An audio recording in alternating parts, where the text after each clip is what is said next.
Top quality और consistent performance के लिए सिर्फ सिल्वर पंप नाम याद रखना। ಇನ್ನು ಚುನಾವಣೆಯಲ್ಲಿ ಮತಗಳ್ಳತನ ಆರೋಪದ ಸಿಡಿಗುಂಡು ಸಿಡಿಸಿರುವಂತಹ ರಾಹುಲ್ ಗಾಂಧಿ ಮತ್ತೊಂದು ಸ್ಫೋಟಕ ಆರೋಪವನ್ನು ಮಾಡಿದ್ದಾರೆ. ಈ ಹಿಂದೆ ಅರುಣ್ ಜೇಟ್ಲಿ ಮುಖೇನವಾಗಿ ನನಗೆ ಬೆದರಿಕೆ ಹಾಕಿಸಿದ್ದರು ಅಂತ ಹೊಸ ಆರೋಪ ಮಾಡ್ತಿದ್ದಾರೆ.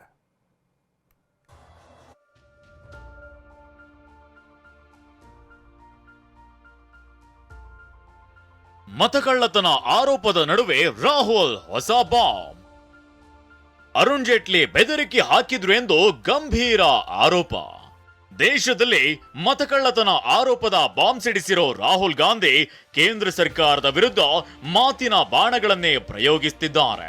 ಆಟಂ ಬಾಂಬ್ ಹೇಳಿಕೆ ಸಂಚಲನ ಮೂಡಿಸಿರೋ ಹೊತ್ತಲ್ಲೇ ರಾಹುಲ್ ಗಾಂಧಿ ಮತ್ತೊಂದು ಸ್ಫೋಟಕ ಆರೋಪ ಮಾಡಿದ್ದಾರೆ. ಕೇಂದ್ರದ 3 ಕೃಷಿ ಕಾಯ್ದೆಗಳ ವಿರುದ್ಧ ಹೋರಾಡ್ತಿದ್ದಾಗ ಅಂದಿನ ಕೇಂದ್ರ ಸಚಿವ ಅರುಣ್ ಜೇಟ್ಲಿ ನನಗೆ ಬೆದರಿಕೆ ಹಾಕಿದ್ರು ಅಂತ ಆರೋಪಿಸಿದ್ದಾರೆ. I remember when I was fighting the farm laws. He's not here anymore, so really I shouldn't say it, but I will. And Arun Jaitley ji was sent to me to threaten me. If you carry on down this path, opposing the government, fighting us on the farm laws, we will have to act against you. I looked at him and said, I don't think you know who you're talking to. I don't think you have an idea who you're talking to. 2019 ತಂದೆ ನಿಧನರಾಗಿದ್ರು. ಜೇಟ್ಲಿ ಪುತ್ರ ತಿರುಗೇಟು.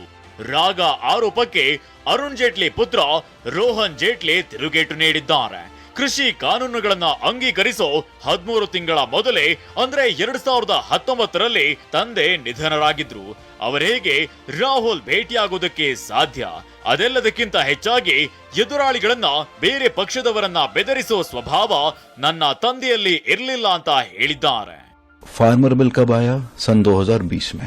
2020 में cabinet approvals parliament में वो 13 उनके देहांत के 13 महीने बाद टेबल होता है सितंबर 2020 में. समझने की जरूरत है कि राहुल जी को वो कब मिले, कैसे मिले, कहाँ मिले. अरुण जी के जीवन में तो फार्मर बिल की कोई चर्चा ही नहीं थी जीवन के दौरान.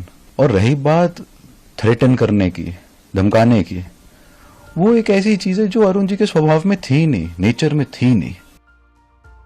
15 ಸೀಟ್ ಅಕ್ರಮ ಆಗದಿದ್ರೆ ಮೋದಿ ಪ್ರಧಾನಿ ಆಗ್ತಿರ್ಲಿಲ್ಲ.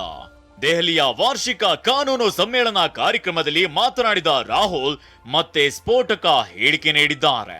ಭಾರತದಲ್ಲಿ ಚುನಾವಣಾ ವ್ಯವಸ್ಥೆಯೇ ಸತ್ತು ಹೋಗಿದೆ. ಒಂದ್ ವೇಳೆ 15 ಸ್ಥಾನಗಳಲ್ಲಿ ಅಕ್ರಮ ಮಾಡದೇ ಇದ್ದಿದ್ರೆ ಮೋದಿ ಪ್ರಧಾನಿಯೇ ಆಗ್ತಿರ್ಲಿಲ್ಲ ಅಂತ ಗಂಭೀರ ಆರೋಪ ಮಾಡಿದ್ದಾರೆ. Is that the election system in India is already dead. Please remember one thing. Is the Prime Minister of India with a very slim majority. If 15 seats were rigged, he would not be the Prime Minister of India. Atom bomb ಸ್ಫೋಟಿಸಲಿ ಎಂದ ರಾಜನಾಥ್ ಸಿಂಗ್. ಇನ್ನು Rahul Gandhi atom bomb ಹೇಳಿಕೆಗೆ ಕೇಂದ್ರ ಸಚಿವ ರಾಜನಾಥ್ ಸಿಂಗ್ ಟಕ್ಕರ್ ಕೊಟ್ಟಿದ್ದಾರೆ. ರಾಹುಲ್ ಬಳಿ atom bomb ಇದ್ರೆ ತಕ್ಷಣ ಸ್ಫೋಟಿಸಲಿ, ಆದ್ರೆ ಅದು ತನಗೆ ಹಾನಿಯಾಗದಂತೆ ಎಚ್ಚರ ವಹಿಸುವುದು ಸೂಕ್ತ ಅಂತ ವ್ಯಂಗ್ಯವಾಡಿದ್ದಾರೆ.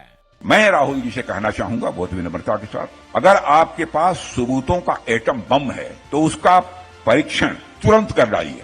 एटॉमिक टेस्ट तुरंत हो जाना चाहिए. सारे सबूत जनता के सामने रखिए. ಮತಗಳ್ಳತನ ಆರೋಪ ಮಾಡ್ತಿರೋ ರಾಹುಲ್ ಇದೇ ಆಗಸ್ಟ್ 5ರಂದು ಬೆಂಗಳೂರಿನ ಫ್ರೀಡಂ ಪಾರ್ಕ್ನಲ್ಲಿ ಪ್ರತಿಭಟನೆ ನಡೆಸಲಿದ್ದು ಮತ್ಯಾವ ಬಾಂಬ್ ಹಾಕ್ತಾರೋ ಕಾದು ನೋಡಬೇಕಿದೆ. Bureau report TV9.